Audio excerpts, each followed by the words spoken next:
નમસ્કાર, આપ જોઈ રહ્યા છો સંદેશ ન્યૂઝ. હું છું પ્રીતિ. ઉત્તરાયણમાં ઠંડીને લઈને રસિકો માટે સારા સમાચાર આવ્યા છે. 14 થી 16મી જાન્યુઆરીએ ઠંડી ઓછી રહેશે તેવું અંબાલાલ પટેલે આગાહી કરી છે. કચ્છ સિવાયના વિસ્તારમાં ઠંડી ઓછી પડશે. અંબાલાલ પટેલ દ્વારા આગાહી કરવામાં આવી.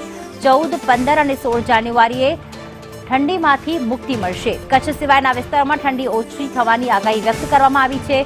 હાલમાં કડકડતી ઠંડી પડી રહી છે, જેના કારણે પતંગ રસિકો ચિંતામાં આવી ગયા હતા કે આખરે ધાબા પર જ્યારે પતંગ ચગાવવા માટે જઈશું ત્યારે ઠંડીનો પણ સામનો કરવો પડશે. ઠંડા પવનો પણ ફૂંકાશે. ત્યારે હાલમાં અંબાલાલ પટેલ દ્વારા આગાહી 14 થી 16 જાન્યુઆરી દરમિયાન કચ્છ સિવાયના અન્ય ભાગોમાં ઠંડીમાંથી રાહત મળી જશે. તો ઠંડી ઓછી રહેશે, લઘુત્તમ તાપમાનમાં વધારો થશે. ઠંડીમાંથી રાહત મળી છે, પરંતુ તારીખ 14, 15, 16માં ઠંડીમાંથી એકદમ રાહત મળશે.